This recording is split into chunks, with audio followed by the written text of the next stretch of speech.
dari kalangan ulama sebelumnya yang sampai kemudian kepada Rasulullah SAW sebagai penafsir terbaik yang langsung diberikan wahyu oleh Allah Subhanahu wa taala. Hari ini saya akan berikan mukaddimah, karena itu saya tidak bawakan dulu kitab. Nanti saya rincikan kepada teman-teman kitab tafsir yang bisa dijadikan rujukan dalam bahasan kita. Saya kalau ngaji tafsir biasanya tafsirnya saya kumpulkan. Ini misalnya tafsir Al-Qur'anil Azim, ya, Ibnu Katsir. Kemudian tafsir Al-Maraghi misalnya. Ada tafsir Ruhul Ma'ani lil Alusi misalnya. Ada tafsir Mafatihul Ghaibnya misalnya Fakhrul Razi. Ada tafsirnya misalnya Asy-Sya'rawi, Tahrir wa Tanwirnya Ibnu Asyur. Dijarkan satu-satu, nanti dilihat setiap kalimat, setiap huruf apa maknanya di setiap kitab tafsir ini. Lalu disimpulkan jadi satu, baru dibuat sebuah modul. Nanti untuk patokan kita dalam setiap pertemuan, saya nanti tunjukkan satu kitab, mungkin jadi patokan kita untuk bacaan standar. Tapi insya Allah setiap pertemuan kita coba berikan kurikulumnya dan kesimpulan-kesimpulannya sehingga mudah nanti untuk dipahami dan diamalkan insya Allah. Siap ya? Baik, hari ini kita insya Allah akan kaji muqaddimah pembahasan tentang surah Yusuf. Surah ke-12. Saya ulangi, surah Yusuf. Surah ke-12. Kadang-kadang menjadi surah favorit para ibu-ibu. Sampai ada di masyarakat menyebar, kalau sedang mengandung, kandungan sudah 4 bulan, kemudian bayinya ingin ganteng tampan dan soleh, maka baca surah Yusuf. Kalau ingin cantik dan soleha, baca surah Maryam. Sampai kiamat kurang 2 hari dibaca, akan nyampe. Karena yang dimaksud dibaca itu kata para ulama bukan sekedar dibaca, bukan sekedar dikejar khatam, tapi dipahami isinya. Kalau lahir laki-laki, didiklah seperti Nabi Yakub mendidik Yusuf alaihi wassalam, seperti disebutkan dalam tuntutan kisah di ayat itu.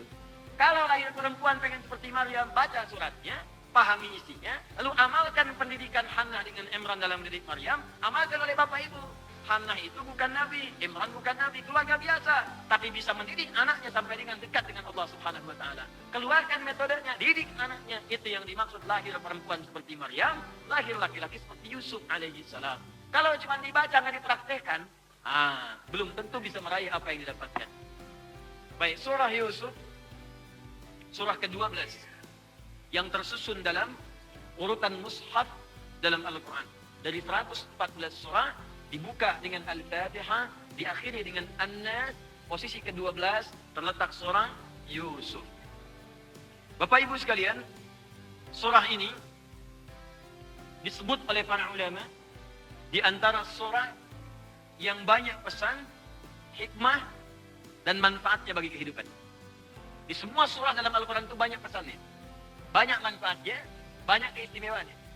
Tapi surah ini digarisbawahi oleh para ulama, ada pesan-pesan dan hikmah yang sangat istimewa karena menceritakan sebuah kisah lengkap sempurna dari awal sampai akhir, dan kisah itu diisyaratkan di surah-surah ini, di ayat-ayat ini, kisah itu boleh jadi akan sama dialami oleh orang-orang setelahnya, walaupun peristiwanya berbeda, tapi rasanya akan sama.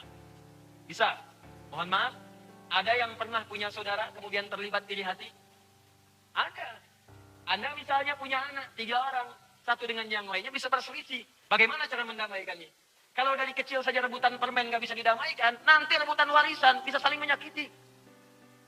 Kecil rebutan permen gak bisa didamaikan, dewasa rebutan warisan bisa saling bunuh. Bisa menumpahkan darah. Sampai muncul bab dalam faraid, dalam ilmu waris, jika ada ahli waris kemudian membunuh saudaranya, maka mahjub, dia tidak mendapatkan warisan. Kenapa muncul kalimat itu? Karena memang berpotensi di kemudian hari terjadi sifat iri hati yang dibisikkan oleh setan di antara persaudaraan itu.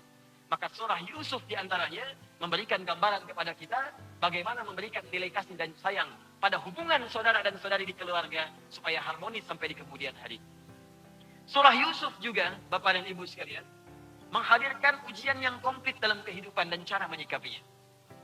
Jadi kalau Anda merasa sedang punya masalah, maaf ya, Nabi SAW sedang punya persoalan. Perhatian persoalannya. Tidak mudah dihadapi. Yang diturunkan oleh Allah diantaranya surat Yusuf.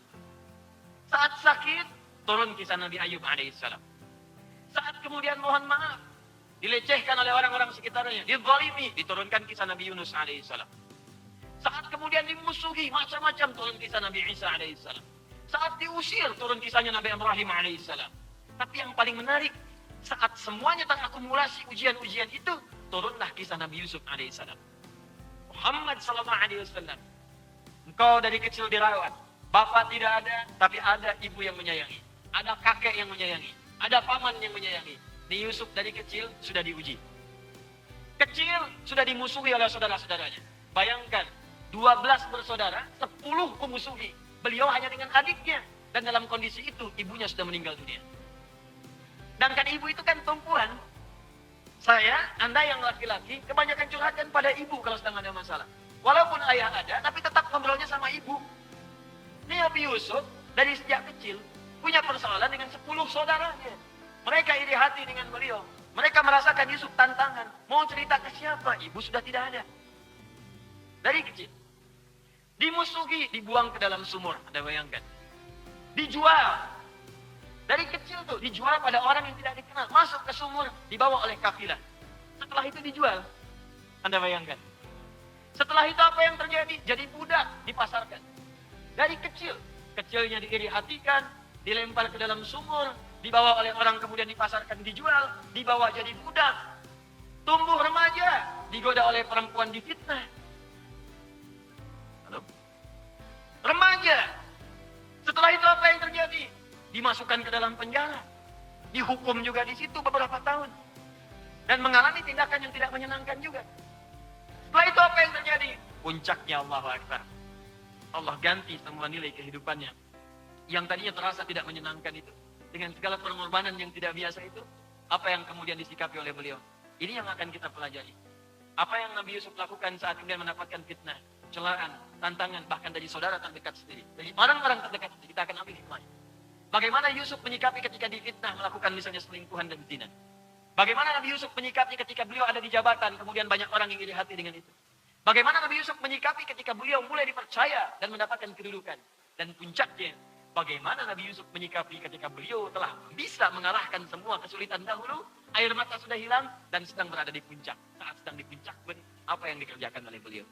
Itu yang coba kita turunkan, karena semua persoalan yang disampaikan di surat Yusuf ini, akan dialami oleh kita semua insya Allah dalam hidup yang kita jalani. Dan itulah diantara manhaj dakwah yang disebutkan di dalam Al-Quran, yang sebagian teorinya telah kita dapatkan, tinggal realnya kemudian kita alami.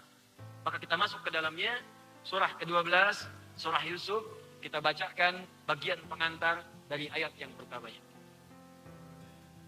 Jadi nanti surat ini cocok untuk semua. Bapak Ibu yang sudah punya anak, cara mendidik anak ada di sini. Nanti kita bahas. Maaf, kita yang milenial atau ada yang belum menikah, ada di ayat ini, cocok juga. Ya bagaimana bergaul supaya tidak terjebak dalam pergaulan bebas.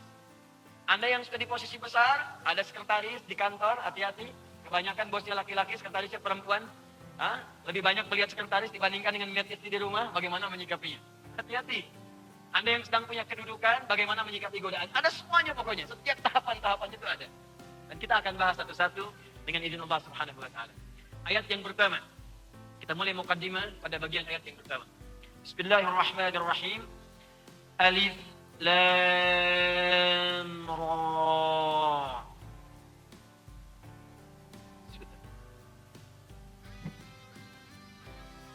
Alif. Ibu kelihatan? Sudah kelihatan, saya sudah tulis tuh, Bu. Saya besarkan sedikit ya. Betul. Tidak. Kelihatan kan? Besarkan lagi. Alif Lam Ra. Kelihatan? Kecil dah tuh tekan yang Alif Lam Ra. Dah. Tahan. Ini di dalam ulumul Quran, ilmu Al-Quran, pembuka surah dalam Al-Quran, fawatihus suwar, pembuka surah-surah dalam Al-Quran. Jika menemukan yang seperti ini disebut dengan huruful muqatta', huruf-huruf yang seakan dibaca terputus-putus. Jadi bacanya tidak nyambung. Al-Ra, tidak. Tapi sebutkan alifnya terputus satu-satu. Alifnya dulu, alif, baru lamnya, lam, baru ra-nya, ra. Ya, disebut huruful muqatta'ah. Huruf-huruf dalam Al-Quran yang dibacakan mesti terputus-putus setiap hurufnya. Jadi kalau yang lain nyambung, ini satu-satu. Misal, kalau yang nyambung misalnya, kita bacakan Dzalikal kitabu la raiba fi. Dzalika ini dza, ini lam, ini kaf. Kan tidak ada yang baca dza fathah, lam kasrah, fathah. Kalau baca seperti itu kapan selesai baca Al-Qur'annya? Baik, jadi yang seperti ini nyambung, mutawasilan. Tapi ada pembuka ayat-ayat Al-Qur'an, pembuka surah-surah Al-Qur'an yang kalau kita bacakan mesti dibaca terputus-putus setiap hurufnya. Tidak disambungkan ke depannya, tapi dibaca dulu setiap hurufnya dengan sempurna. Alif, baca alif. Lam, baca lam. Ra, baca ra. Paham sampai sini? Kalimat ini disebut dengan huruful muqatta'ah. Huruful muqatta'ah. Ada nanti 29 tempat dalam Al-Quran. Jumlahnya 29. Yang dibuka dengan huruful muqatta'ah. Huruf-huruf yang dibaca langsung secara terputus sesuai dengan hurufnya. 29 tempat. Jumlah hurufnya ada yang cuma 1 huruf saja, 2 huruf, 3 huruf, 4 huruf, sampai 5 huruf paling banyak. Jadi 1 huruf ada. Apa contohnya? Nun, Qaf, Shad. 1 saja. Jelas? Ada yang 2. Yasin, Taha. 2. Hamim. 2. Ada yang 3.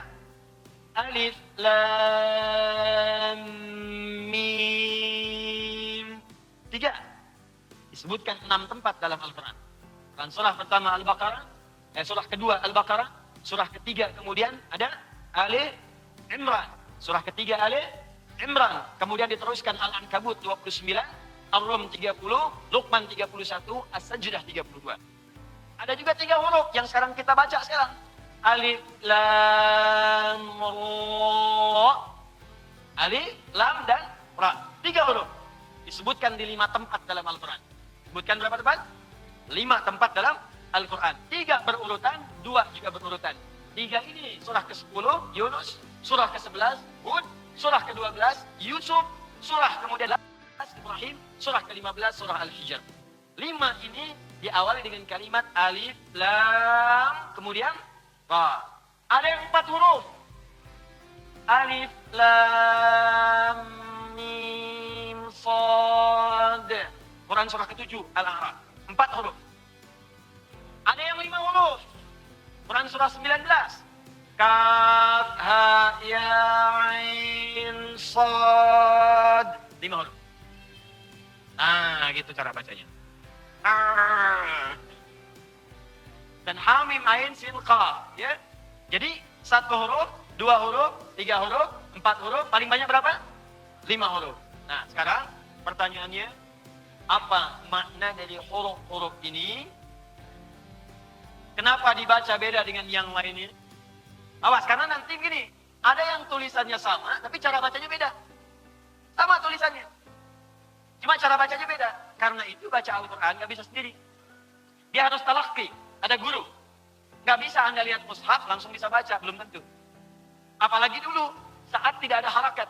Ingat, harakat di mushaf itu baru dituliskan tahun 150 Hijrah. Atas inisiatif seorang alim kabir, ahli ilmu nahwi, namanya Khalil bin Ahmad Al-Farahidi.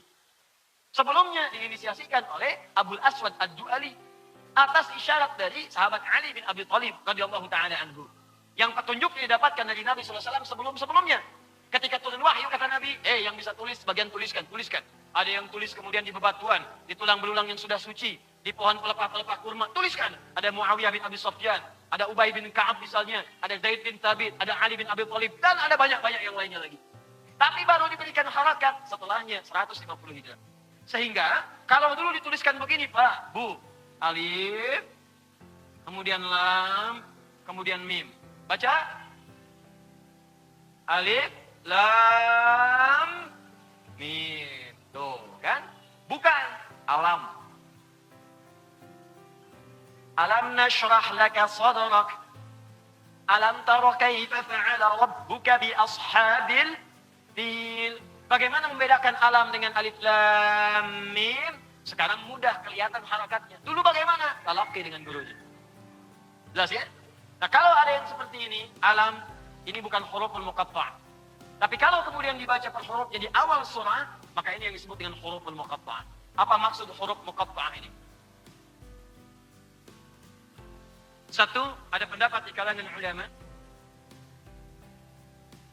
huruf-huruf muqatta' ini adalah singkatan dari proses turunnya wahyu.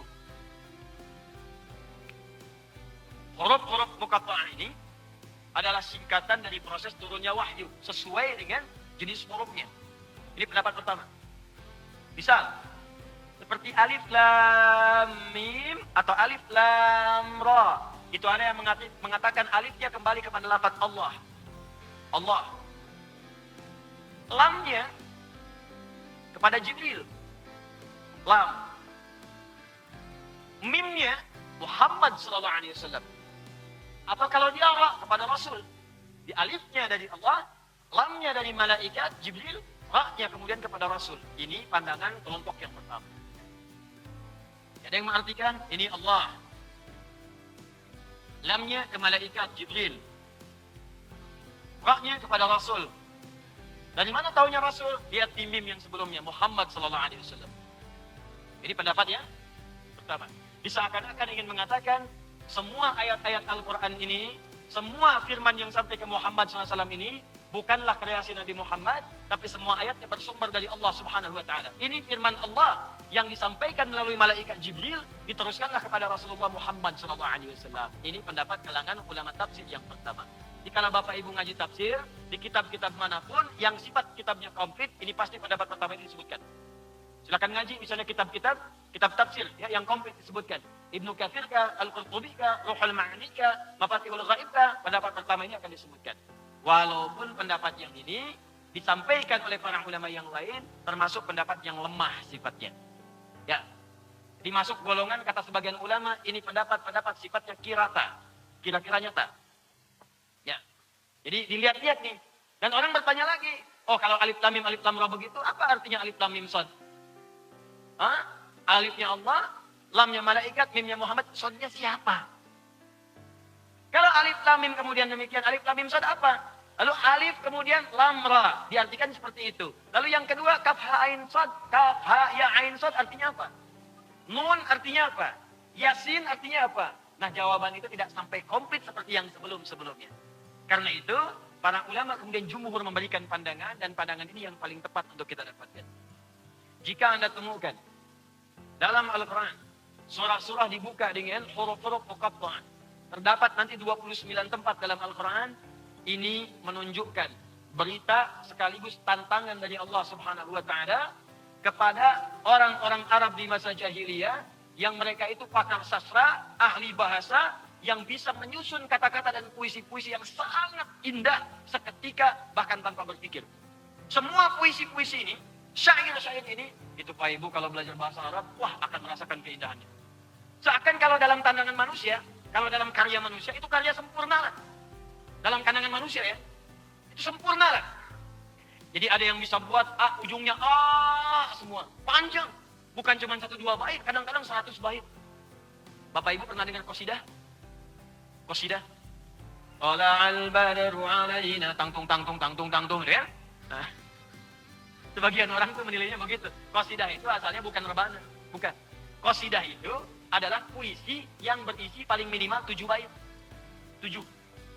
Ya, 1 disebut yatim, 2 lengkap, syair, kemudian bait 2. Sampai ke 7 disebut qasidah. Kalau qasidah itu dikumpulkan jadi diwan namanya, diwan. Ya, ada diwan al-Buhturi, diwan Nabi Goh Ad-Diyani, diwan Imre al-Qais. Itu satu orang bisa punya 100 diwan.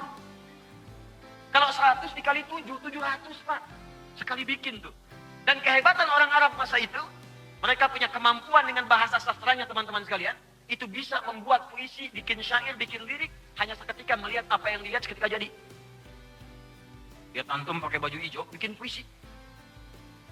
Ya hijau mangubura, latikana sya'ruhu tuwira. Hai orang yang pakai baju hijau, yang rambutnya sering bergelombang seperti ini. Latikana sya'ruhu tatwira. Ya, watabassama amami madahikun mahawira. Dan ada tertawa tersenyum di depan saya, seakan ingin membuka percakapan denganku. Itu ujungnya begitu tuh. Ya.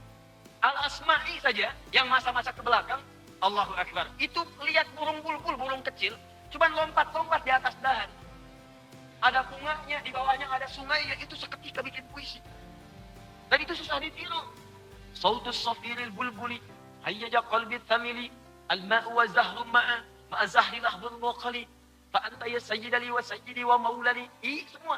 Pakam-pakam tayyumuni ghazailali, ya qataftuhu min wajnatin min fi'li hadha ar-rajuli. Faqala la faqad ghada muharwili wal walad ya wali ya wailali faqultu la tuwalwili fabayinu lu'lu ali qalat lahu inna kadha inalladhi dhulmu qali kahatan takailali tobuli. Semua ulangi. Nggak mudah, jagoan mereka bikin seperti itu. Hebat. 150 tahun sebelum Nabi lahir, ada orang namanya Imre el-Qais. Imre el-Qais ini itu pangeran pujangga gelarnya, Amirus Syu'ara. Jadi kalau ada orang itu paling hebat bikin syairnya, ini tokohnya. Ini biangnya. Bapaknya penyair, pangeran penyairnya. Jadi jadi di masyarakat Arab itu nanti ada setidaknya 3 yang berpengaruh dan selalu kontes. Itu tiap hari ada hari kelima.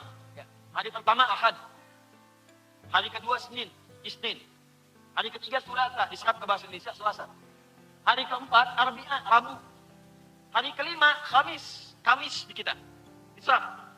Dan mereka itu kumpul-kumpul, pergi, nanti pulang. Pulang itu kontes semua, 3 golongan kontes. Golongan pertama itu golongan tujar. Ya, jamak dari tajir, pedagang. Dia menyebar, kumpul, nanti tanding kekayaan. Kekayaan yang paling tinggi diangkat jadi hartawan terhormat. Hartawan terhormat. Di dulu-dulu itu yang ada abu, ya, itu kaya-kaya. Abu Jahal, Abu Lahab, gitu kan. Nah, itu kaya-kaya tuh, hartawan. Yang sekarang misalnya, itu nggak ada apa-apanya.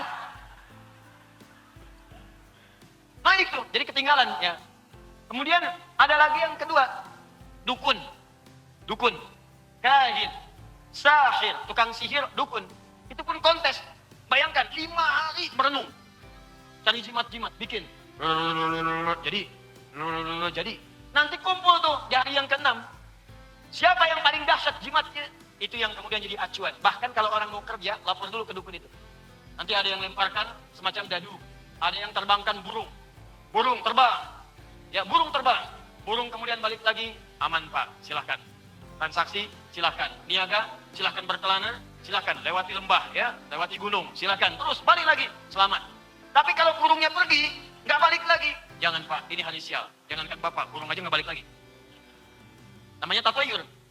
Dukun. Yang ketiga, ini syair, jamaknya syu'ara. Ini pun jadi kalangan yang terhormat di kalangan jahiliyah. Hati-hati sampai nanti turun surahnya menyebut kebiasaan mereka, surah ke-26. Syu'ara ini semua kontes Pak Bu. Setiap hari Ahad sampai hari Kamis, mereka kumpul nyari-nyari ke lembah, naik ke bukit, cuma cari inspirasi untuk bikin lirik. Ketiga. Nanti kalau udah kumpul, hari yang ke-6 mereka akan berkumpul di pusat-pusat hiburan. Aswaq, jamak dari suq, pasar. Suq Dumatil Jandal, Suq Iqab. Kumpul, puncaknya akan berdiri kemudian di satu bukit dekat Ka'bah. Yang bukit ini sekarang disebut dengan Jabal Qubais, yang ada bangunan di atasnya, bangunan istana, ya. Jadi kalau saya sering contohkan, di sini ada Zam-Zam, di sini Bukit Safa, di jalan sedikit ada merpati-merpati, ini ada bukit nih. Sekarang sudah agak landai, dulu tinggi sekali begini. Di atas ini ada bangunan istana, sini. Ini Masjidil Haram. Di Ka'bah di sini. Ya, Anda lewat sini masuk. Nah ini di sini ada pos security. 1 orang penjaga CCTV ke sini, warna putih. Kipas angin di atas sampai sini itu ada 35 kipas angin. Pintu 26, pintu 27, Babun Nabi, Babu Salam. Ini masa jahiliyah, orang sering kontes di sini. Di penyair kontes. Nanti yang paling juara, yang syairnya paling hebat, itu akan dibuatkan, dituliskan dengan tinta emas.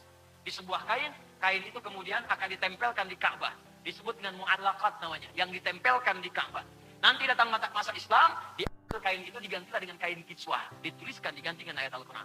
Itu sejarah asal mulanya kiswah diganti kemudian dengan ayat-ayat Al-Quran. Asalnya syair. Disebut dengan mu'allaqat. Jadi ada 7 yang terbaik. Boleh syairnya ditulis dengan tinta emas, ditempelkan kemudian di kain, dilingkarkan ke Ka'bah. Maka disebut dengan mu'allaqatus sab'ah.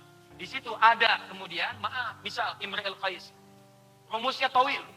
Tawilun lahu dunal bukhuri qadailu, fa'ulun mafa'ilun, fa'ulun mafa'ilu. Kifana fi min dzikra habibin wa manzili, bisaktili wa bainad dakhuli fahawmali. Imra'il Qais lewat di sebuah bukit. Tiba-tiba ada lelaki anak muda yang sedang merenung. Ternyata dia baru diputuskan oleh kekasihnya. Lalu dia katakan, kifana fi min dzikra habibin wa manzili, bisaktili wa bainad dakhuli fahawmali. Duhai anak muda yang sedang merenung, yang memikirkan tempat pertemuan dengan kekasihnya. Ayo move on, jangan banyak melamun seperti itu. Nggak ada. Jadi kalau anak muda sekarang cuma goncengan, ya putus cinta bikin status, nikah juga belum. Maaf, udah keduluan zaman jahiliyah. Zaman jahiliyah, bahkan jahiliyahnya banget, karena 150 tahun sebelum lahir Nabi. Jadi zaman jahiliyah 150 tahun sebelumnya. Bayang nggak? Ini jahiliyah nih, lahir Nabi 150 tahun sebelum jahiliyah, jahiliyah banget. Jadi kalau ada yang nggak bisa move on, nggak bisa mendekat kepada Allah, hanya kalah oleh situasi yang kecil-kecil, kasih tahu jahiliyah. Udah keduluan. Itu kebiasaan mereka tuh, bikin. Lalu teman-teman sekalian, apa yang terjadi? Karena mereka merasa hebat, ya, dengan syairnya, merasa hebat dengan sastranya, maka diturunkan oleh Allah Al-Quran dengan bahasa-bahasa yang sangat indah, dengan berita-berita yang sangat nyata, dan Allah tantang kepada mereka, katanya suka bikin syair, katanya hebat, katanya bagus, kalau bisa, bikinlah seperti Quran ini, yang bahkan ayat-ayatnya disusun dari huruf-huruf yang biasa kalian buat untuk membuat syair itu. Bukankah mereka membuat syair dengan bahasa mereka? Ada yang dari alif, ada dari lam, ada dari mim, ada dari ra. Jadi kalau Anda belajar kaidah bahasa Arab, belajar qasidah, ada misalnya lamia, qasidah yang diakhiri dengan huruf lam semuanya. Ada yang hurufnya ra, semua ujungnya ra. Ada yang hurufnya ba semua. Ada 16 rumus disebut dengan bahar namanya. Bahar. Ilmunya disebut ilmu arud. 16. Tawil, rajas. Tawil yang tadi, rajas. Mustafilun. Madid, mufa'alatun fa'ilatun fa'ilatun. Mufa'alatun fa'ilatun fa'ilatun. 16 rumus. Kata Allah, pakai rumus-rumus kalian tuh. Bikin semisal Al-Quran. Kalian tuduh Muhammad SAW pencipta Quran, pembuat Quran, penyair, tukang sihir. Sekarang buktikan di hadapanku, kata Allah. Saya menantang kalian semua. Kalau perlu, dukun-dukun yang minta bantuan jin, mintakan bantuan kepada jin, bikin seperti Al-Quran. Al-Quran saya firmankan dari bahasa-bahasa yang kalian bikin syair-syair kalian dari alif sampai dengan ya itu. Alif, lam, ra. Saya perkenalkan. Nih, ada alif, ada lam, ada ra. Kalau mampu, bikin seperti apa yang akan saya sampaikan ini. Jelas? Jadi ayat-ayat Al-Quran, surah-surahnya sering dibuka dengan huruf muqatta'ah, untuk menyadarkan orang-orang Arab bahwa nih ada firman yang suci, ada kalimat-kalimat yang bukan dibuat oleh manusia. Sebab kalau Al-Quran ini dibuat oleh syair, orang yang bisa puisi, maka rumusnya tidak akan keluar dari 16 rumus itu. Akan sama formulasinya. Sama Pak. Kayak Bapak misalnya pernah dengar orang musik. Itu musik itu asalnya dari sini Pak. Notasi-notasinya. Dari sini asalnya. Mustafilun dibawa sampai do re mi fa sol la si do, itu ditemukan oleh orang Islam dulu.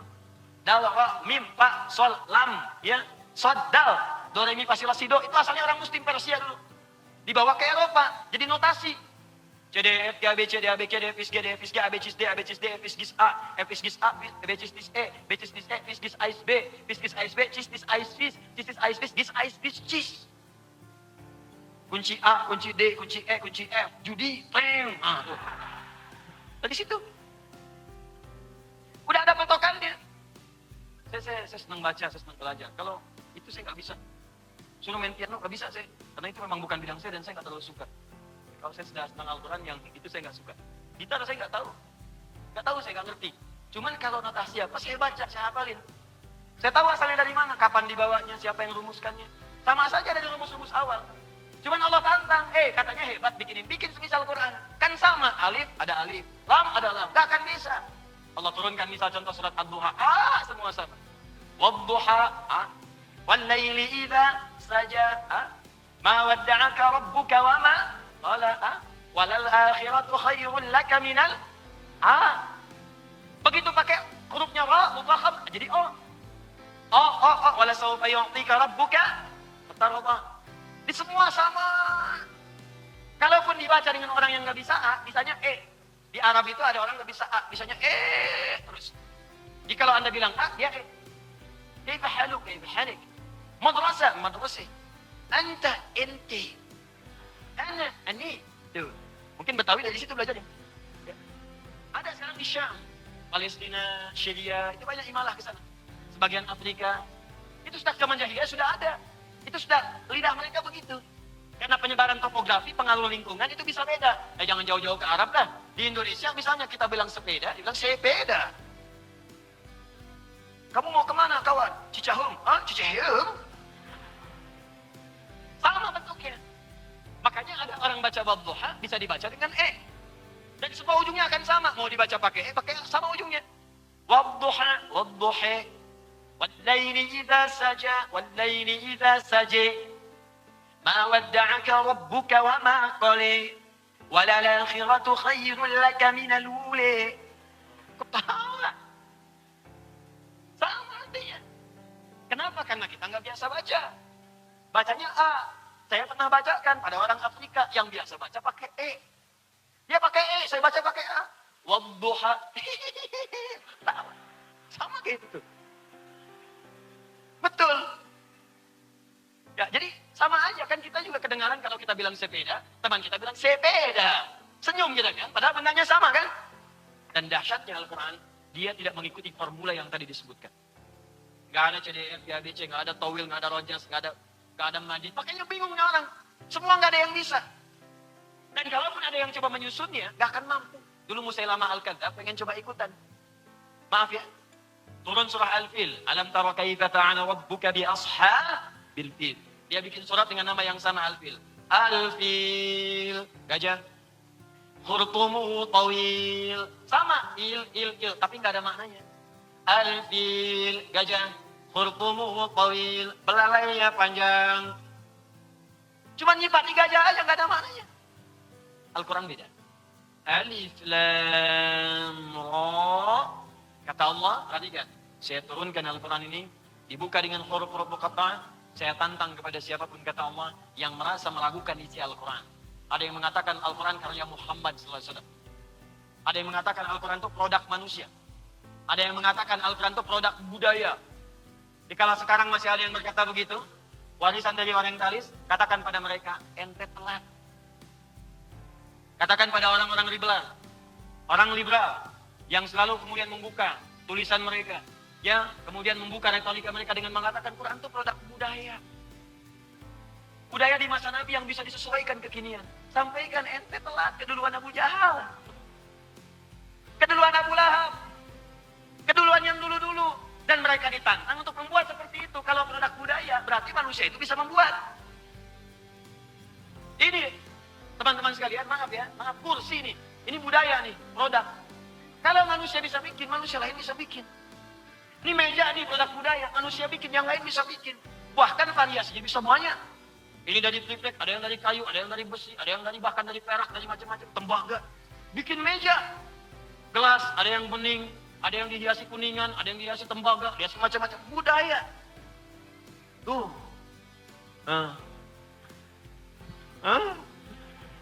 Budaya. Jadi kalau produk manusia, semua bisa bikin. Tapi kalau itu bukan produk manusia, apalagi firman Allah, Quran bukan makhluk ya. Makhluk saja, kalau dicipta oleh Allah, gak akan mungkin manusia bisa bikin. Ciptaan Allah itu gak ada yang nandingi, laisa kamitslihi syai'. Gak usah manusia lah, nyamuk aja. Nyamuk itu kan kecil. Yang nyiptakan Allah, manusia bisa gak bikin kayak nyamuk? Robot nyamuk. Nyamuk beneran, belum dipegang, lompat, terbang. Psh.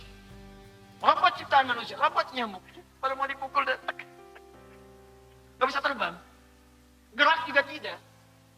Jadi akan selalu berbeda antara ciptaan Allah dengan ciptaan manusia. Apalagi firman Al-Quran itu bukan makhluk. Al-Quran firman Allah. Sudah pasti nggak akan bisa disaingi manusia. Cara berpikirnya begitu. Kalau ada yang mengatakan Al-Quran itu produk budaya. Al-Quran itu produk yang ada pada masa itu. Bisa disesuaikan. Ente cara berpikirnya telat. Kalau produk budaya, semua orang bisa bikin. Ditantang oleh Allah kalau bisa bikin seperti ini. Kalau perlu kumpulkan jin yang biasa menemani engkau. Jin aja nggak mampu. Jin itu kekuatannya bisa lebih hebat daripada manusia. Jin bisa lihat manusia, manusia nggak bisa lihat jin. Jin bisa lihat jun, jun nggak bisa lihat jin. Cuman saya pengen ngasih tahu aja, jin aja nyerah. Inna sami'na Qur'anan ajaba yahdi ila rushd fa'amanna bih Aduh, kami mendengar Al-Quran ini begitu mengagumkan. Kami nggak bisa menyaingi, bikin nggak bisa, menyerupai nggak bisa. Yang kami pilih beriman aja deh. Jin aja mendengar Al-Quran bisa beriman. Antum yang bukan jin, dikasih Qurannya, masa nggak iman? Jin, Pak. Halo? Jin. Dengar Quran, beriman. Yahdi ila rusdi. Di Quran ini menunjukkan kita pada yang benar, kata jin.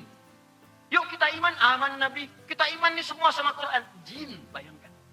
Manusia dikasih langsung mushafnya. Ada Qurannya. Baca bisa tiap hari. Gak iman juga, tentu ingun. Keterlaluan. Dia ada yang salah dalam dirinya. Apalagi ketika dia mengatakan, ini produk manusia, produk budaya. Bisa kita robah tulis otakmu. Ya. Ini pasti ada yang salah. Jelas ya? Jadi kalau ada kalimat alif lam mim nun yasin taha, ini artinya ada yang penting di ayat-ayat setelahnya yang ingin disampaikan sampai Allah berani menantang sebelum ayat ini disampaikan. Hei, jangan ragukan ya apa yang mau saya sampaikan. Saya mau menyampaikan berita penting. Kalau masih ragu juga, bikin seperti apa yang mau saya sampaikan. Jadi kenapa dibuka dengan alif lam ra? Hikmah keduanya, jika ada ayat Al-Quran dimulai dengan huruful muqatta'ah, ini artinya ayat-ayat setelahnya berisi informasi yang penting, yang sangat bermanfaat, yang tidak boleh kita kemudian abaikan walau sekedar diragukan. Jadi meragukan saja tidak boleh, apalagi kemudian kita tidak menyimak dengan baik atas apa yang akan disampaikan. Kalau kita mau ragu saja, kata Allah, kalau kamu ragu, bikin aja seperti apa yang saya buat. Ya. Wa in kuntum fi raibin mimma nazzalna ala abdina fa'tu bi suratin min wad'u syuhada'akum.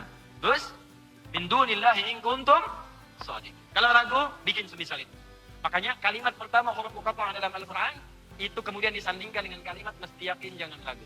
Alif lam mim, huruf pertama muqatta'ah. Di Al-Baqarah, dzalikal kitabu la raib. Jadi isi yang akan saya sampaikan ini kata Allah, jangan pernah diragukan karena semuanya penting dan kita butuhkan dalam kehidupan. Sekarang apa yang penting itu dan bagaimana kita menyikapinya? Kita lanjutkan kepada ayat yang kedua dan di sini kita akan berhenti sejenak pada mukaddimah pertama dari bagian surah Yusuf ayat yang pertama sampai dengan ayat yang keduanya. Supaya ada bekal yang dibawa. Saya tidak ingin nanti Anda keluar dari sini, udah siang-siang, situasi juga lelah kan, kondisi tidak biasa, pulang ditanya, belajar apa tadi? Tafsir. Apa? Surat Yusuf. Apa maknanya? Alif lam ra. Apa itu alif lam ra? Kalau berani bikin aja semisalnya, mau nantang Allah. Oh, Masya Allah. Sudah? Sudah? Alif lam ra. Tilka ayatul kitabil mubin. Fokus. Lihat mushaf terjemahan. Nanti kalau bulan depan ngaji lagi, minimal bawa mushaf ya. Dulu pernah saya bagikan di sini supaya bisa terlihat nanti. Tilka ayatul kitabil mubin. Pelan-pelan. Mohon sabar mengaji dengan saya, terutama kalau ngaji Al-Quran. Ngaji tafsir dengan saya tidak akan tinggalkan setiap huruf kalimat dari Al-Quran. Nggak akan pernah Anda belajar dengan saya tafsir Al-Quran. Saya terjemahkan misalnya secara umum, nggak akan pernah. Saya akan bahas setiap kalimatnya, hurufnya, bahkan harokatnya kalau itu ada. Jadi mungkin kita bahas ini, maaf, boleh jadi mungkin selesai dalam setahun, mungkin 2 ayat, 3 ayat, mungkin saja. Ini sabar. Dan surah Yusuf ini, saya mau berikan rahasia Bu, khusus ya Bu ya, kalangan ibu khususnya. Dan para ayah ini ya, yang punya anak-anak kecil. Saya mau kasih rahasia penting di siang hari ini antara kita saja. Ya betul. Ada pesan dari ulama kita. Kalau Bapak Ibu ingin memberikan pendidikan terbaik untuk anak sebelum dia tumbuh dewasa, maka kisahkan kisah Yusuf ini setiap malam sebelum anak tidur. Makanya kita pelajari nanti. Dari mulai kecil terus. Bahkan ada yang berkata, belum tentu dalam setahun kisah ini tuntas, walaupun tiap malam dikisahkan. Daripada dibacakan kisah 1001 malam. Dibacakan kisah Kotaro Minami menjadi Satya Baja Hitam. Ya, kisah Sensei iya. Bertemu dengan misalnya Ricky. Ya, bertemu dengan Yoga, debu-debu Intan. Dan salah, gak ada isinya. Kembalikan ke Al-Quran, nanti kita akan lihat. Ya, saya hafal, saya lihat. Tapi apakah lihat? Enggak. Nonton? Tidak. Tapi saya tahu. Ya. Yuk, kembalikan. Tilka ayatul kitabil mubin. Fokus. Tilka ayat. Saya mulai dari kata ayat dulu. Di situ bentuknya jamak. Tilka ayatul kitabil mubin. Ayat. Gini bentuknya. Fokus. Ayat. Ini jamak dari kata ayatun. Jamak. Ayat. Ini bentuk tunggalnya. Singular. Mufrad. Ini bentuk jamaknya. Ayat sering diartikan tanda. Tanda itu sifatnya ada 3 kalimat secara umum. Ada 3 istilah. Yang kadang disebutkan 2 di dalam Al-Quran. Selebihnya dalam hadis atau bahasa Arab biasa. Ada 3 kalimat. 1, simatun. Atau samatun. Ini saya hapus dulu ya. Boleh dihapus? Masya Allah. Boleh. Temuan pertama. Ya, datang sendiri. Makan sendiri. Nulis sendiri. Hapus sendiri. Jamaah cuma ngeliat. Mendengar. Masuk surga. Masya Allah. Ya Allah. Fokus. 1, simatun, sin, mim, ta. Gini. Ta-nya kadang diganti, bisa menggunakan waw. Letaknya di depan. Wasmun. Atau kalau bersambung dengan kata ganti, ini ta-nya bisa berubah jadi ya. Kemudian setelahnya diberi alif. Misal, sin, kemudian ya, mim, alif. Begini, sima. Disambungkan dengan kata ganti, bisa hum. Simahum, tanda-tanda mereka. Kita dari Quran surah ke-48 ayat 29. Simahum fi wujuhihim min ataris sujud. Mana Qurannya? Apa simah itu? Artinya tanda yang menunjukkan kepemilikan. Tanda yang Anda bikin tanda misalnya ya. Nama Anda Asep, ya. Asep beli kambing, Anda tandai misalnya pakai huruf A di tubuh, itu tanda kambing dia. Al-Quran pemilik tanda sujud di wajahnya, yang sangat dekat dengan Allah. Ada orang rajin sholat, saking rajinnya sholat, disebutkan orang ini punya kedekatan dengan Allah yang luar biasa. Apa tandanya? Nampak di wajahnya. Simahum fi wujuhihim min atharis sujud. Ada orang saking dekatnya dengan Allah, dan orang ini hati-hati. Dia itu kalau dia berangan-angan, menginginkan sesuatu misalnya, bukan angan-angan dalam pengertian negatif, khayal, bukan. Dia ingin sesuatu, ini orang belum mengangkat tangan, sudah dikabulkan oleh Allah Subhanahu wa Ta'ala. Firasatnya kuat.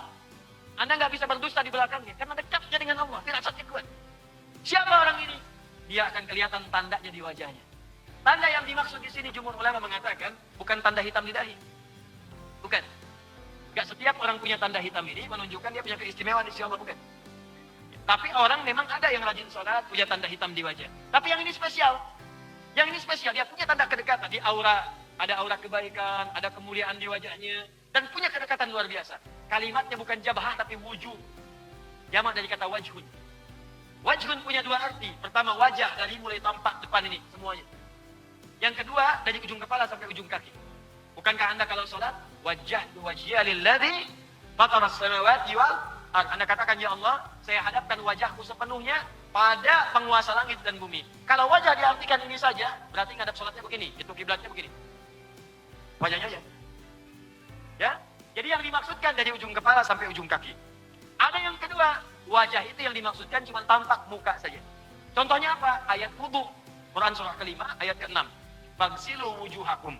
Ya ayyuhalladzina amanu idza qumtum ilas shalah, hai orang-orang beriman, kalau ingin menunaikan salat dengan sempurna, fagsilu wujuhakum, mulai berwudu, basuhlah wajahmu.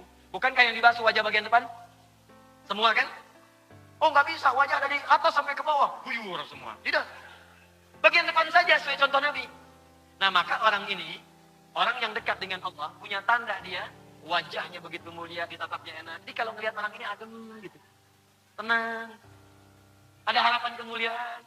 Jadi kalau Anda menatap dia, ingatnya akhirat. Ingat tahajud. Ingat baca Quran. Ingat Allah. Itu luar biasa. Kan ada orang begitu kita tatap, kita lari. Ingat utang. Ingat macam-macam. Hati-hati ya, hati-hati. Jadi orang yang bermanfaat, berubah. Sehingga ketika orang lihat itu, orang merasa nyaman. Dan ada orang yang banyak yang tidak populer di dunia, tapi sangat terkenal di akhirat nanti. Sangat terkenal. Nah, ini simah namanya. Dan tampaknya bukan di wajah saja, karena tangannya itu baik, kakinya baik, telinganya baik, lisannya baik. Di kemana-mana yang dia kerjakan kebaikan, nggak pernah singgah di satu tempat, kecuali tempat itu menjadi baik. Kecuali orang yang memang nggak pengen baik. Nabi itu orang baik. Setiap pindah tempat jadi baik. Di Mekah baik, ke Madinah baik. Kecuali orang yang nggak pengen baik. Abu Jahal itu dulunya berteman dengan Nabi, nggak pengen baik, jadi musuh. Abu Lahab, keluarga dekat Nabi, nggak pengen baik, jadi buruk nasibnya. Jelas ya? Itulah simatun, itu yang pertama. Kedua, alamah.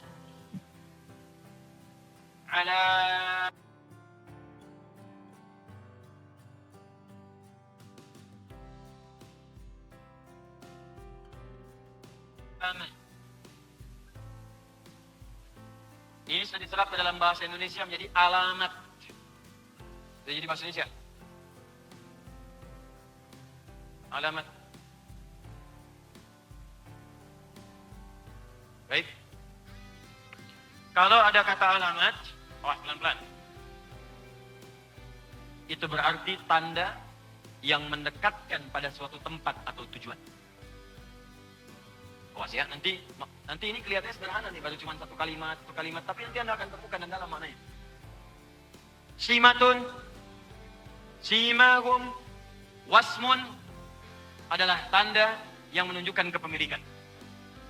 Alamatun, tanda yang mendekatkan seseorang kepada tempat atau tujuan. Karena itu ketika orang ingin berkunjung ke rumah Anda, supaya cepat sampai, supaya dekat, dia akan bertanya, di mana alamatnya Pak? Di mana alamatnya Bu? Anda ingin ke Masjid Al-Fathu, nggak bisa tanya teman, ketik Google, tuliskan alamatnya. Begitu Anda dapatkan alamatnya, cepat sampai ke tujuan. Tak tahu alamat, berputar-putar, berliku, berkelok, belum tentu sampai ke tujuan dengan benar. Itulah alamat.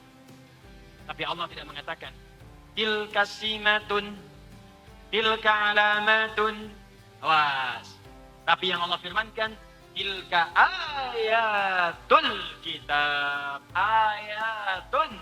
Bahkan jamak bentuknya. Bukan ayatun, tapi ayatun. Ayatun, jamak dari kata ayatun, berarti setiap tanda yang mendekatkan seseorang dengan Allah Subhanahu wa ta'ala. Saya ulang. Ayat adalah jamak dari kata ayah. Diserap ke dalam bahasa Indonesia, ayah. Kenapa disebut ayah? Karena fungsi ayah membimbing anak supaya dekat dengan Allah. Itu bukan kalimat biasa. Supaya anak itu dekat dengan Allah. Makanya saat berumah tangga, Pak, turun ayat rumah tangga. Dibuka dengan kalimat ayat. Buka Quran surah ke-30 ayat 21. Silakan lihat. Quran surah Ar-Rum ayat 21. Ini saya bingung ini. Kalau orang mau nikah, ayat itu dituliskan tuh di surat undangan. Disuruh yang diundang baca, yang undang nggak baca. Wa min ayatihi an khalaqa lakum min anfusikum azwaja litaskunu ilaiha wa ja'ala bainakum mawaddatan wa rahmah inna fi dzalika laayatin liqaumin yatafakkarun. Ayat. Kenapa disebut dengan ayat? Kenapa isi Al-Qur'an namanya ayat? Karena setiap kita baca Al-Qur'an, diri kita menjadi lebih dekat dengan Allah Subhanahu wa taala. Ayat adalah setiap tanda yang mendekatkan kita dengan Allah. Bapak, Ibu, kenapa saat baca Quran merasa lebih dekat? Karena itulah kemudian isi Al-Quran disebut dengan ayat. Al-Baqarah berapa ayat? Ali Imran berapa ayat? An-Nisa berapa ayat? Turunlah Quran surah ke-8, ayat yang kedua. Innamal mu'minuna alladhina idza dzukirallahu wajilat qulubuhum wa idza tuliyat 'alaihim ayatuhu zadatuhum imana wa 'ala rabbihim yatawakkalun. Orang-orang beriman itu kalau disebutkan nama Allah ada getaran di jiwanya. Kan kalau dibacakan kepadanya ayat-ayat Allah, dibacakan Al-Quran, zadatum imana, maka ayat itu akan menambah keimanannya, wa ala rabbihim yatawakkalun, semakin dekat dengan Allah. Karena itu, kalau ada ayat Al-Quran, dibuka dengan kata ayat langsung, wa min ayatihi, ayat pernikahan. Kenapa dibuka dengan kata ayat? Ingin memberikan pesan bahwa semua informasi yang disampaikan di ayat itu harus membuat diri Anda lebih dekat dengan Allah Subhanahu wa ta'ala. Makanya sebelum Anda menikah dibacakan ayat tadi. Untuk memberikan penjelasan, hakikat pernikahan itu Kalian berumah tangga, ada suami, ada istri, supaya berpartner mendekat kepada Allah. Jangan sampai setelah menikah jadi jauh dari Allah. Aneh Bu, Pak, kalau belasan tahun berumah tangga, puluhan tahun, dengan rumah tangga itu menjadi belum dekat dengan Allah, malah semakin jauh. Itu artinya ada yang salah dengan rumah tangga. Ada yang salah. Coba lihat, yang tadinya makmum, sholatnya sendirian munfarid, dikirimkan makmum seumur hidupnya jadi imam, Pak. Antum diupdate statusnya. Biasanya kan jarang jadi imam. Ke masjid belum tentu jadi imam. Makmum kadang-kadang. Silakan cek. Sholatnya sering sendirian. Bukankah sholat sendirian pahalanya cuma satu? Nilainya 10. Satu nilainya 10. Quran surah 6 ayat 160. Man jaa bil hasanati falahu asyru amsalihha. Siapa yang mengerjakan satu kebaikan nilainya 10. Sholat disebut hasanah. Quran surah 11 ayat 114. Aqimis sholata tarafain nahar wa zulatan minal lail. Innal hasanati yudhibna sayyi'at. Tunaikan sholat dari mulai siang sampai malam, itulah hasanah. Sekali sholat dapat 10. Anda sholat sendirian 10. Anda menikah dikirimkan makmum seumur hidup sehingga tidak punya kesempatan untuk sendirian. Update status naik langsung jadi jamaah. Begitu jamaah dari 1 naik 27. Sholatul jama'ati afdalu min sholatil fardhi bi 27 darajah. Gak ada alasan. Gak bisa ke masjid, ada istri. Ke masjid berangkat, jadi imam atau jadi makmum. Update. Jika ada orang berumah tangga yang mendekatkan dia dengan Allah, pasti ada yang salah di rumah tangganya. Bahkan ketika ada anak, dipanggil ayah. Kalau mau dikaitkan dengan bahasa Arab tadi, ayah dari kata ayat. Anda akan dihisab nanti. Makanya disebut ayah dari kata ayat kalau mau disandingkan kalimatnya. Kalau mau dicari sampai keterkaitannya, ayatun, taknya nggak bunyi, ayah. Madrasatun, madrasah. Jadi kalau tak dibaca di akhir jadi ha. Ayatun, ayah. Kalau mau diambil kalimat itu, artinya apa? Setiap ayah akan dihisab oleh Allah tentang kedekatan anak-anaknya dengan Allah Subhanahu wa Ta'ala. Makanya di Quran, sesibuk apapun para ayah itu selalu ditampilkan dekat dengan anaknya untuk membimbing dia ibadah. Coba saya tanya pada Anda ya, di surat Luqman, yang nasehatin anak dekat dengan Allah, ibunya atau bapaknya? Bapaknya. Idh qala Luqmanu libnihi. Ketika Luqman bapaknya mendekatkan diri kepada Allah melalui anaknya. Nah, jangan musyrik, la tusyrik billah. Ya bunayya aqimis sholat. Nah, ayo sholat yuk. Yang ngajak sholat bapaknya. Yang menjaga tauhid itu bapaknya. Yang ngajak ke taklim bapaknya. Jadi sesibuk apapun Anda dalam mencari nafkah, jangan lupa harta terbesar itu ada di rumah. Jangan sampai Anda jadi harta keluar, yang di rumah dilupakan. Nunggu. Nabi Ibrahim coba. Nabi Khalilullah dekat dengan Allah. Tapi ke anak masih ada perhatian. Ya bunayya. Quran surah 37 ayat 101 sampai 107. Ya bunayya inni ara fil manami anni adbahuka fanzur madza tara. Masih dengan anak. Nabi Ibrahim alaihissalam ini menetapnya di Palestina, Kanaan. Anaknya Ismail alaihissalam di Mekah. Jarak dari sini ke sini pakai bis sehari 2 malam. Gak percaya silahkan coba. Sehari 2 malam. Dan Ibrahim alaihissalam dalam kesibukannya berdakwah mencari nafkah juga, itu masih sempat menengok anaknya datang ke Mekah. Sampai disebut Ibrahim. Kalau dari bahasa Aramai, Abraham sang penyeberang. Menyeberangi sesuatu untuk berdakwah dan melihat kondisi anak. Ada yang mengatakan dari bahasa Arab, Abun Rahim, bapak yang sangat penyayang. Karena di balik kesibukannya pasti menyayangi anak. Makanya ketika bapaknya ini punya beban pekerjaan, anaknya merasakan. Kenapa? Karena sering diperhatikan, Pak. Bapak sibuk tapi masih datang.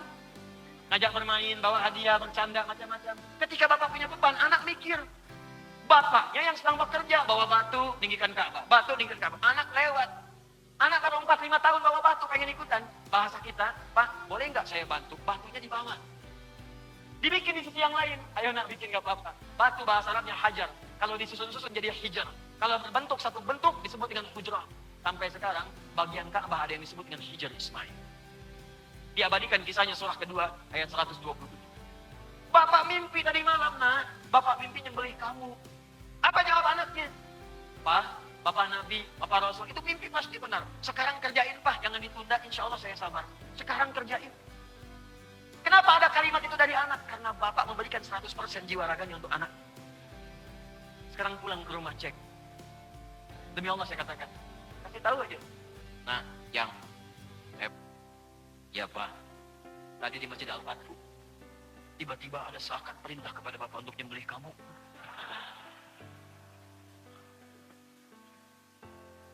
Bagaimana pendapat Anda? Walah Pak, sesat. Bid'ah. Lari dia. Atau jangan yang tinggi-tinggi lah. Ibu sedang nyapu, kelihatan anak dibantu enggak? Dan ibu yang ngandung dia. Ibu yang memberikan ASI-nya. Ibu yang kadang-kadang menangis untuk merawatnya. Tapi begitu ibu cuma pegang sapu, dibantu enggak? Jangan-jangan ibu yang nyapu, dia yang perintahin, Bu. Mah, lu paling dia dajan. Ini masih kotor. Antum yang isi bensin, anak yang pakai. Antum yang nyuci, dia yang pakai. Kalau terjadi begitu, jangan dimarahin dulu. Tanyakan pada pribadi, apa yang telah saya lakukan di masa lalu sehingga dia tidak mengenal saya sekarang. Itu manhaj, teman-teman sekalian. Itu manhaj. Itu indah. Makanya bahasa Al-Qurannya menggunakan kata ayat. Ayah. Kalau anak panggil dengan kata ayah, aduh. Tolong ingat Allah ya. Tolong ingat Allah. Ayah. Langsung ingat, ya Allah, udah dekat belum anak saya dengan Allah. Ingat. Saya nggak mau sambungkan dengan bahasa-bahasa lain. Satu nggak ada kaitannya, terserah, itu terserah Anda. Saya hanya menerangkan apa yang saya pahami. Kalau itu Anda praktekkan, terjaga diri Anda. Ku anfusakum wa ahlikum nar. Jaga diri Anda dan keluarga dari neraka. Jaga betul. Pahami. Jadi kalau itu Anda paham dengan baik, setiap dipanggil ayah, bisa melihat kesehatan Anda. Kenapa? Bukan cuma bangga anak manggil, tapi Anda pun merasa akan dihisap saya di lewat anak ini. Akan dihisap saya. Akan dihisap. Dan mereka juga ternyata menunggu, Pak. Saya seringkali bercerita bagaimana, ini anak saya saja dari kecil-kecil. Menunggu, Pak. Pengen bertemu bapaknya. Dan demi Allah saya katakan sampai sekarang, tak pernah mereka serius saya manggil Ustaz. Tidak. Syekh, tak ada. Mereka rindu ayahnya. Tunggu di rumah, kadang saya pulang malam, Pak. Itu anak saya yang pertama, usia 3 tahun. Dia udah tahu bapaknya pulang malam. Dia sengaja tidur siang, supaya malam bangun. Nunggu saya depan pintu, saya masuk, dibuka sama dia. Buya! Manggilnya Buya, bukan Ustaz. Ustaz! Enggak. Dia pengen ayahnya. Apa setelah itu? Main bola yuk. Yang anak 3 tahun, jam 9, nunggu depan pintu. Anak 3 tahun yang paling kecil jam 8, setengah 8. Jam 9, nunggu depan pintu. Buya, main bola yuk. Ya main bola kita, Pak. Main bola. Udah selesai, apakah tuntas? Belum. Ya, udah-udahan jadi kuda. Dia naik. Tapi ada kenikmatan gitu, lelah. Lihat wajah-wajah jamaah yang punya masalah misalnya. Lihat kertas-kertas pertanyaan. Hilang semua tuh. Semangat lagi. Udah dia tidur, dah. Kita mandikan, malam kita lap, sudah dia wudhu, tidur. Kita doakan, kita tatap, ya Allah ke surga dengan kemudian nanti. Kita berdoa lagi. Setelah itu kita buka-buka lagi, ada pertanyaan apa hari ini. Setelah itu evaluasi, saya salah apa di hari ini. Baru istighfar, baru tidur. Tapi belum tuntas. Ibunya bilang, nah, Buya itu pulang masih capek, masih berdakwah. Kalau besok mau main, jangan langsung main ya. Biar istirahat dulu. Pijitin dulu sama kakak, diajarin tuh. Besoknya nunggu depan pintu, nunggu lagi. Apa kalimat pertamanya? Buya, capek ya? Sini kakak pijitin. Kalimat saya. Sini ya, tolong ke kamar, tidur. Pijitin mandi. Belum 5 detik. Ya, main bola yuk. Tapi air mata saya keluar saat itu. Ya, itu indah gitu. Kenapa ketika anak tidak dipanggil dengan kalimat itu ayah, boleh mungkin jadi papa, jadi papi, pipi atau yang lain silahkan. Abi, buya, abati silahkan. Tapi ingat setiap panggilan itu akan dimintai pertanggungjawaban di hadapan Allah Subhanahu wa taala. Karena ayat pernikahan dibuka dengan kalimat ayah. Tanda yang mendekatkan seseorang dengan Allah Subhanahu wa taala. Sekarang surah Yusuf setelah alif lam ra Allah menantang semuanya, tak ada yang mampu. Kata Allah, "Hei, berikut ini akan saya kisahkan berbagai jenis kisah. Hal-hal yang sangat indah yang akan membuat kalian lebih dekat dengan Allah Subhanahu wa taala." Jadi ayat yang akan kita kaji ini, kenapa dibuka dengan kalimat ayat? Allah ingin memberi pesan kepada kita bahwa nanti di balik kisah yang akan kita baca ini, ayat yang akan kita pahami ini, semua tahapan-tahapan setiap hurufnya, kalimatnya akan membuat diri kita lebih dekat dengan Allah Subhanahu wa taala. Jadi kalau ada yang ngaji sekarang dengan saya, surat Yusuf ini, nanti berikutnya kita bahas, ternyata keadaannya tidak lebih dekat dengan Allah, berarti ada yang salah dengan cara dia memahami dan mengkajinya, atau mungkin saya kurang pandai menyampaikannya, sehingga butuh ustadz lain yang harus Anda jadikan rujukan dalam kehidupan Anda. Harus membuat kita lebih dekat dengan Allah Subhanahu wa taala. Nah, kalimat ayat ini dibuka dengan kata tilka. Saya belum selesai. Awas. Tilka. Tapi di mushaf diartikan dengan ini. Coba lihat terjemah. Tilka ayatul kitabil mubin. Awas. Coba lihat di ini. Ayat-ayat ini kan? Ya kan? Ini kan? Padahal tilka dalam bahasa Arab itu bentuk muannas dari kata zalika. Zalika itu untuk muzakkar. Ayat muannas menggunakan tilka. Tilka ayat, kenapa di situ menggunakan kata tilka, bukan menggunakan kata hadhihi. Dalam bahasa Arab ini hadhihi untuk muannas. Mudzakarnya hadza. Kenapa Allah tidak mengatakan misalnya hadhihi ayatul kitabil mubin? Kenapa menggunakan tilka? Kenapa Allah tidak mengatakan hadzal kitab la raiba fi hudal lil muttaqin? Kenapa berfirman dzalikal kitab?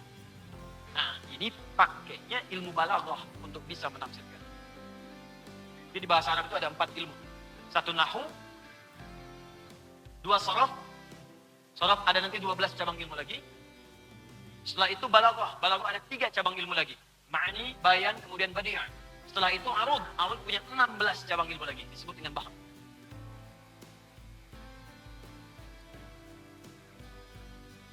Fokus. Tilka. Ya. Perhatikan baik-baik. Artinya itu.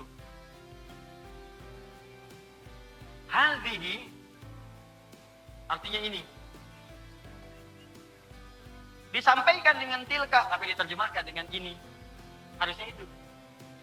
Nah, ini cara memahaminya bukan dengan ilmu nahwu, tapi dengan ilmu balaghah, ilmu tingkat tingginya. Ada bayan di sini, ada badi di sini dengan penuh keindahan. Kalau ada kalimat Al-Quran menunjuk kepada ayat, kemudian ditunjukkan dengan kata tilka atau zalika, yang makna asalnya sebetulnya itu. Saya mau tanya pada Bapak Ibu, itu menunjuk pada jauh atau dekat? Jauh. Dilihat nih. Ini. Hadzal kalam. Spidol ini. Itu. Tilka sa'ah. Jam itu. Jauh. Nah, kalau dalam kalimat Al-Quran, misal, ada ayat, kata ayat, atau Al-Quran, atau Alkitab, diawali dengan bentuk jauh. Tilka ataupun dzalika, ini ingin menunjukkan sifat keagungan ayat itu yang jauh dari jangkauan manusia.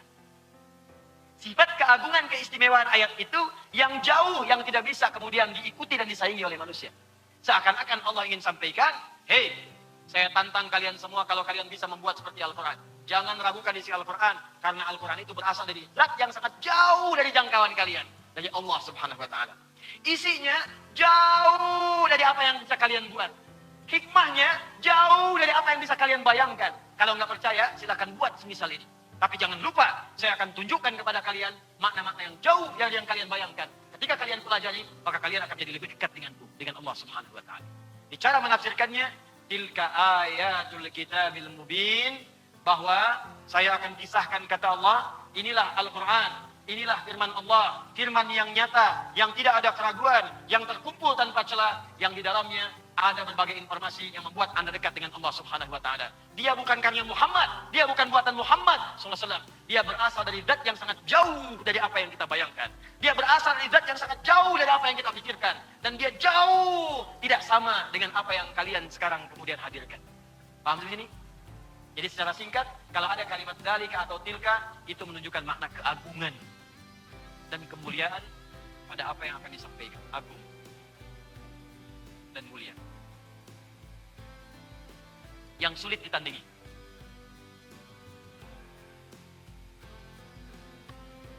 Alif Lam Ra, tilka ayat.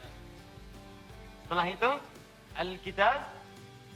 Setelah itu, tilka ayatul kitabil mubin. Mohon izin ya, saya sempurnakan sedikit ya. Sampai berhenti di akhir ayatnya. Kalau dipotong nanti nggak bagus itu ya. Baik, saya tunjukkan Alif Lam Ra. Hei semua manusia, saya akan turunkan kepada kalian satu surah yang diturunkan dengan menggunakan bahasa yang kalian sering gunakan membuat syair-syair. Kalau kalian meragukannya bikin semisalnya, maka saya akan tunjukkan lewat surat ini informasi yang membuat kalian akan dekat denganku. Bahwa ini informasi yang agung, yang jauh dari apa yang kalian bayangkan, bukan kreasi Muhammad SAW. Al-Kitab disebutkan 255 kali dalam Al-Quran. Al-Kitab, ada Al-Quran, ada Al-Kitab, ada Mushaf, itu beda. Kalau disebutkan Mushaf, itu berarti tulisannya dari firman Allah berupa Al-Quran, yang terletak di antara dua jilid, isinya Al-Fatihah sampai An-Nas. Gak ada yang lain. Itu mushaf namanya. Di mushaf itu, firman Allah yang dituliskan, tulisannya dari Al-Fatihah sampai An-Nas, tidak diselingi dengan apapun. Dari awal sampai akhir. Di jilid, di antara jilidnya, Al-Fatihah sampai An-Nas, itu mushaf. Kalau ada terjemahnya, disebut mushaf dan terjemah. Jadi terjemahannya bukan mushaf. Kalau ada tafsirnya, disebut tafsir. Jelas ya? Kalau cuma Arabnya saja tulisan dari Al-Qurannya, itulah mushaf. Awas hati-hati. Kalau bercampur dengan yang lain, bukan mushaf. Di gadget nih, di handphone. Itu bukan mushaf. Itu aplikasi namanya jihaz. Jihaz. Tapi boleh kalau ingin baca dari situ, boleh. Karena yang penting itu kan bacaannya. Bunyinya. Pelajarannya. Tapi itu bukan mushaf. Dan hukumnya beda. Mushaf tidak boleh dibawa ke tempat-tempat sembarangan. Gak ada orang ke toilet bawa mushaf. Awas hati-hati. Mushaf disimpan di tempat yang bukan sembarangan. Simpan di tempat yang tinggi. Lakukan dengan baik. Bawanya kata Imam An-Nawawi kalau bisa pakai wudu. Gak berwudu, gak apa-apa. Pakai wudu lebih mulia. Tapi handphone tidak. Mau wudu, mau tidak, handphone. Kadang-kadang lupa, lempar. Simpan kan? Mushaf, baca tiap waktu. Handphone gak ada baterai, gak bisa dicas. Ya kan? Baterainya hilang, casan gak ada. Gak muncul kemudian aplikasinya. Handphone ke toilet bisa dibawa. Aplikasi mushaf gak dibuka, tetap aja begitu. Jelas ya? Di hukumnya bisa berbeda. Jadi kalau mushaf adalah ayat Al-Quran yang dituliskan dalam bentuk tulisan terletak di antara dua jilid, isinya Al-Fatihah sampai An-Nas. Ada terjemahan disebut mushaf dan terjemah. Disingkat mushaf terjemahan. Ada keterangan disebut dengan tafsir. Makanya sering disebut dengan tafsir Al-Quran. Jelas? Kalau Al-Quran itu bunyinya, bacaannya. Dari kata Al-Qur'u, bunyi yang terdengar. Nah, itu Al-Qur'u. Kalau sengaja diperdengarkan, disebut qiraah. Bismillahirrahmanirrahim. Qiraah. Sekali. Kalau terus diulang-ulang tanpa bosan. Terus diulang tanpa bosan. Disebut dengan Quran. Kalau dia diulang tapi nggak sama dengan yang lain bisa diulang. Baca ini diulang. Ya, masuk mau upacara Senin, baca Pancasila diulang. Undang-undang dasar diulang. Atau misalnya yang hobi bacaan novel macam-macam diulang. Tapi nggak sama dengan Al-Quran. Karena Al-Quran itu walaupun diulang nggak pernah bosan. Nggak sama, spesial. Untuk menunjukkan sifat spesial, tambahkan alif lam di depannya. Alif lam. Menjadi Al-Quran. Firman Allah yang sifatnya khusus, tidak sama dengan bacaan lain. Walaupun diulang-ulang, tidak akan pernah ada yang bosan kemudian membacakannya.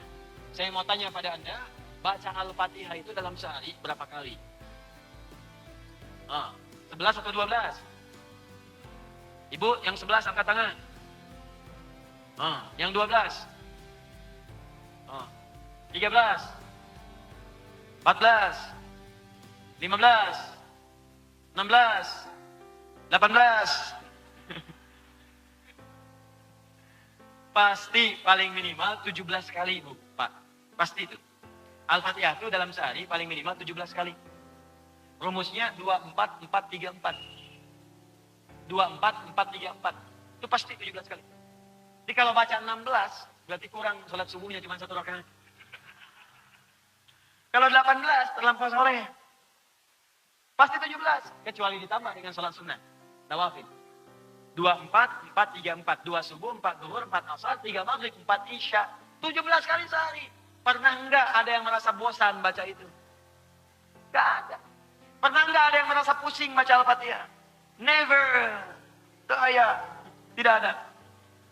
Dan yang paling dahsyat, dibacanya tiap hari. Coba bayangkan ya, ada yang lahir udah muslim nih. Sampai sekarang muslim, usia misalnya 60 tahun. Dia mulai balik kalau dia laki-laki bisa 13 tahun. Dari 13 tahun sampai 60 tahun. Udah berapa tahun tuh? Cepat, 57 tahun. 57 tahun, tiap hari baca Al-Fatihah, 17 kali. Setahun kan 365 hari. Berarti 17 kali 365 dikalikan 57.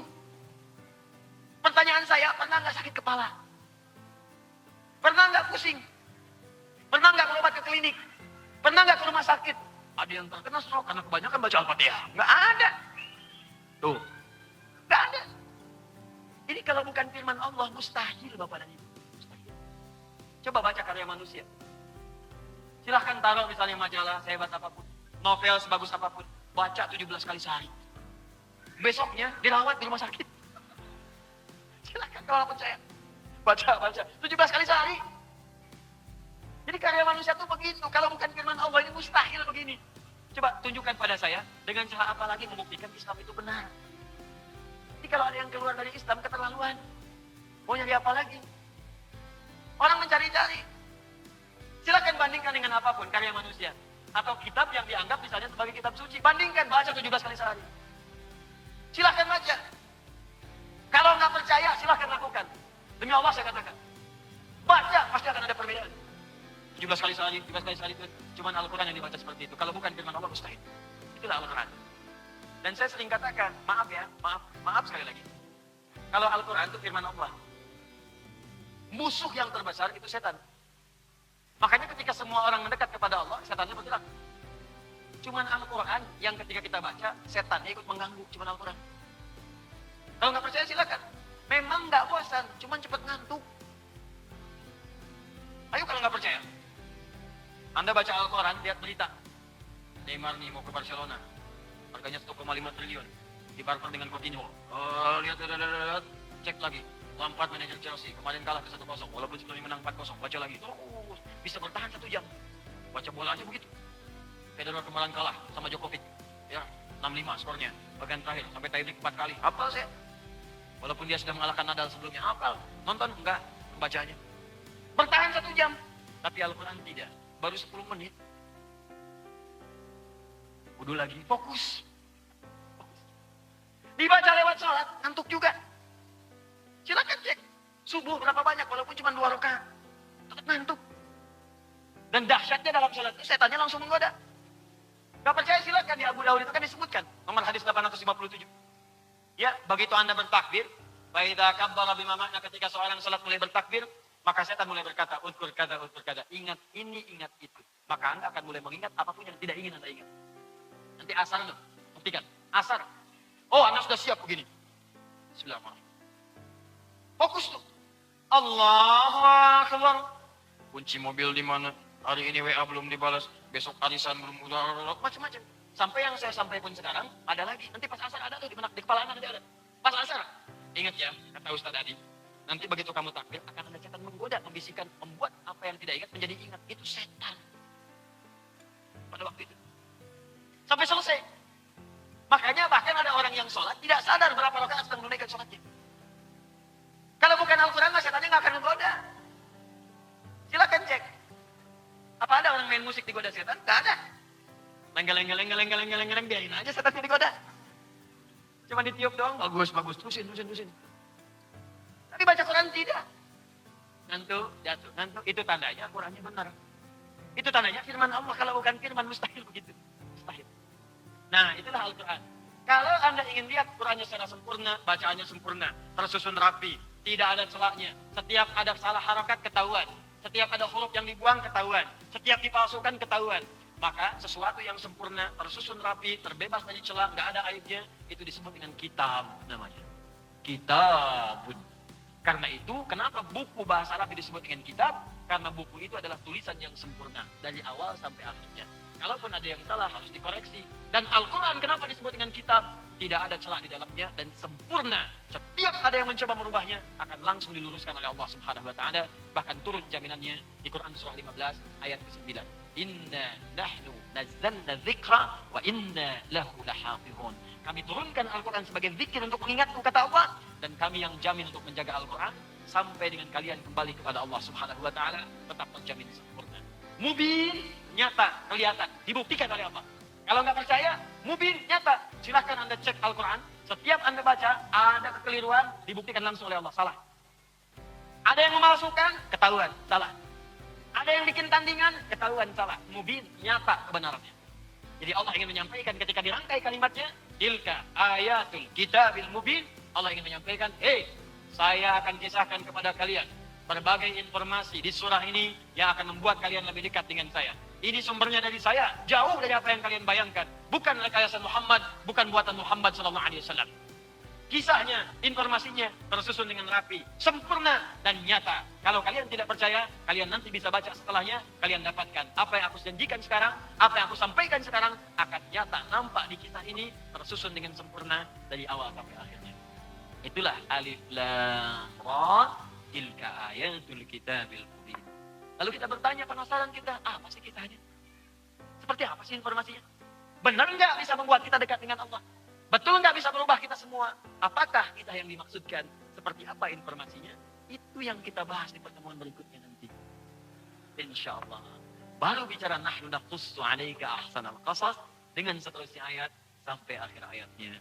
Ini adalah muqaddimah pembuka dari surah Yusuf. Insya Allah kita berjumpa di pertemuan berikutnya untuk membahas lebih dalam lagi. Mungkin waktunya lebih fleksibel ya. Bisa jadi nanti ngajinya pagi misalnya. Tapi bulan depan insya Allah saya akan bawakan kitab tafsir. Mungkin nanti sebagai perbandingan atau nanti pedoman supaya teman-teman bisa baca-baca dari apa yang telah kita pelajari atau akan kita pelajari di pertemuan-pertemuan berikutnya insya Allah. Demikian saya kira yang saya sampaikan. Izin menyampaikan informasi terlebih dahulu. 1. Bulan depan akan dimulai kelas karantina.